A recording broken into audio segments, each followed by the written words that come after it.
Hey guys, Luma here. Before we begin, I just want to reiterate one of the rules that I forgot to mention in the first episode of this series, which is that I don't include mistakes in my series. So that means if like one of the ninja included the wrong head or the wrong color of armor for one set, and it's clearly not meant to be that way, and he's included in other sets using the correct piece or piece of armor, then I just won't include that in my series. With that out of the way, let's get on to the video.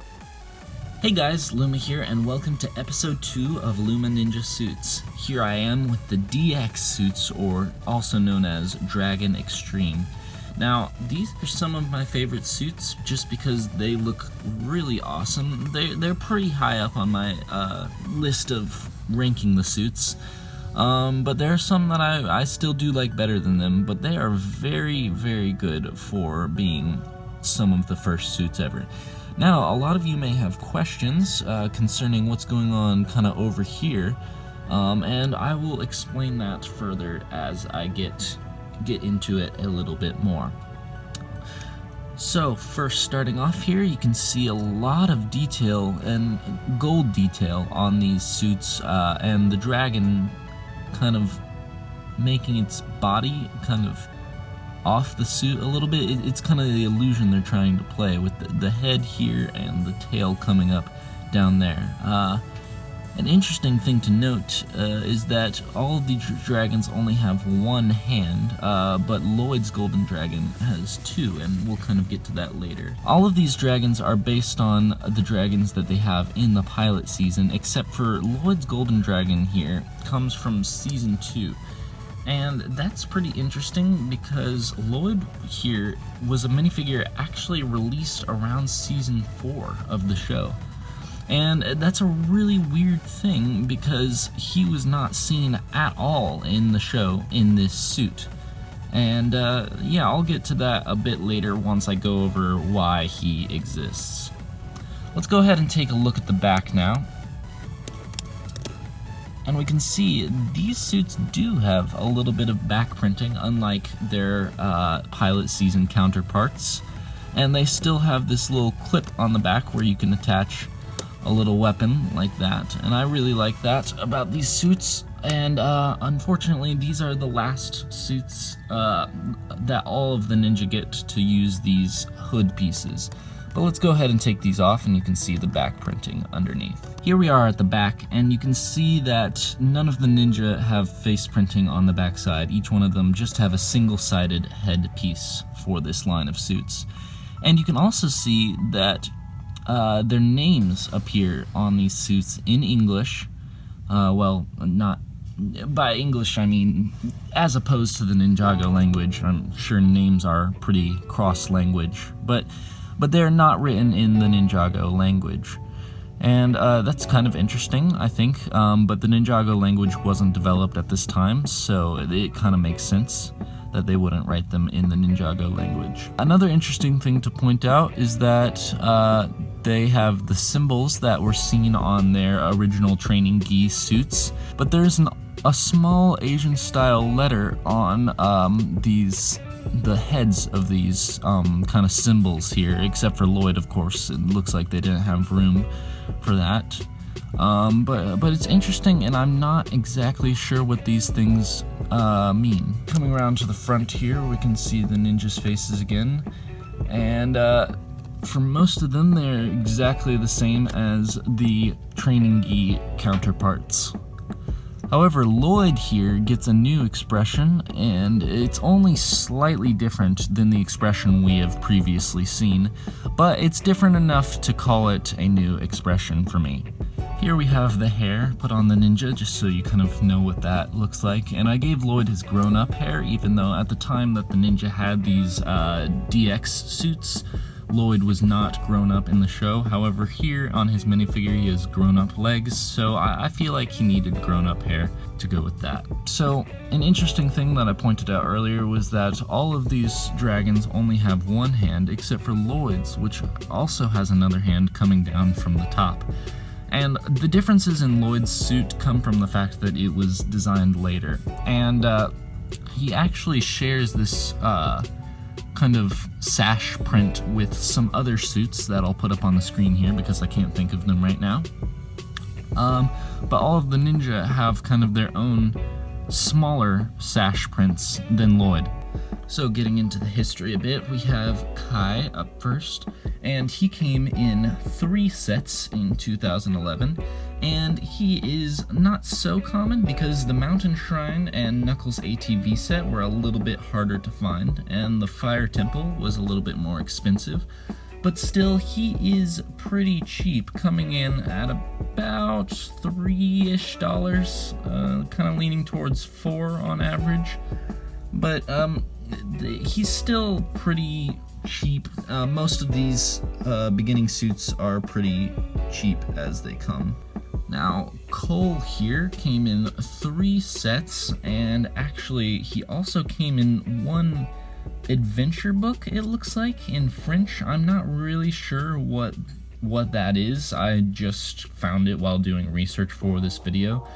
And Cole comes in around $2 on average. He is pretty common. Those sets were pretty easy to find, especially making it cheaper with the spinner set. Jay here is a little bit harder to find, especially nowadays, and he only came in 2 sets. One was called Skeleton Bowling, which was a little bit harder to find, and Lightning Dragon Battle, which is pretty hard to find nowadays, and it was pretty big and expensive at the time.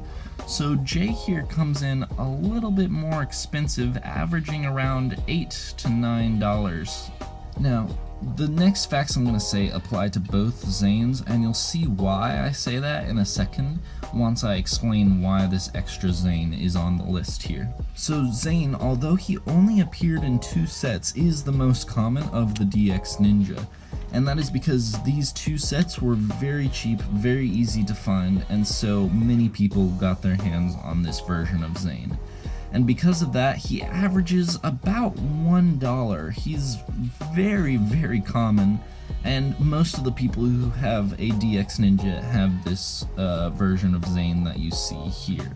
Now, this Lloyd here, I have actually modified him. He originally looked like this when he was released, but I kept going back and forth on whether or not it followed my rules to modify him, because we saw these ninja suits in the show, but we didn't see this one. So am I really able to modify it? I'm not sure, but I decided, what the heck, it looks way more consistent if I do modify it. So that's why I've added the green 1999 Ninja hood that you see there, as opposed to the kind of ZX armor that he was released with. Now, Lloyd is actually one of the most expensive and hard to find Ninjago minifigures on this entire list of ninja that you're going to see. And he averages about 25, maybe a little bit more expensive than that. And that is just because he is so hard to get a hold of. He came out in this Target minifigure set that you'll see here, and that was in 2014, as opposed to all the rest of the Ninja, which were in 2011. And that set, I never understood how to get it when it came out. It was really hard to get. You had to spend like $50 or something at Target on Legos, and they would just give this to you. But not all the employees knew about this. They didn't really know how to give it out. Some stores didn't even get it. So this was a really hard thing to get your hands on. And so Lloyd here nowadays comes out to be very, very expensive compared to the rest of them. Now, going on to this final Zane here, you will see he is slightly different than this Zane. He came out in the same number of sets and everything, and there's not a different listing for him on Bricklink, so I can't exactly give more information on why he exists or which sets he came in, but it's a common misprint that has a slightly different printing than the gold DX printing that we normally get here. As you can see, it's a little bit more matte and not as shiny, and on the back on the back we can see that the printing is the exact same, so this misprint only applied to the front of the Ninja. And it's weird because he came pretty commonly in those sets that I've previously mentioned. However, he's a little bit harder to find, and I can't exactly give a good price estimate for him. But you just kind of have to get lucky and getting this Zane with the misprinted DX torso. So since the recording of this video, I've learned a little bit more about what this misprint Zane may be. I learned, and this is an unconfirmed source, that the matte version comes in the spinner sets, because LEGO used a little bit more cheaper methods of printing on those sets. And this actually applied to the training geese for the pilot season as well, because in the spinners they had the matte versions, and in the sets they had the shiny gold versions. Which means that there aren't actually matte versions of all of the Ninja, and there isn't a difference in the Bricklink listing either, so it is really up to luck on whether or not you get one of these Ninja when you purchase them. And personally, I don't think they should be included in the official collection, but it's just something that I wanted to point out to you guys here. That's all I have for this episode of Luma Ninja Suits. I hope you enjoyed, and I hope you'll stick around for the rest of the series because there are some really interesting things coming down the line in this series, and I can't wait to share it with all of you. This line of suits provided a very interesting, a couple interesting things going on with Lloyd and the extra Zane here. And I hope you guys enjoyed that, and I could share that information with you. Make sure to subscribe and leave a like. Follow me on Instagram if you want to follow that, hashtag Luma Ninja Suits, for updates on how my collection is coming. And make sure to subscribe and have a great day. LEGO, peace out, guys.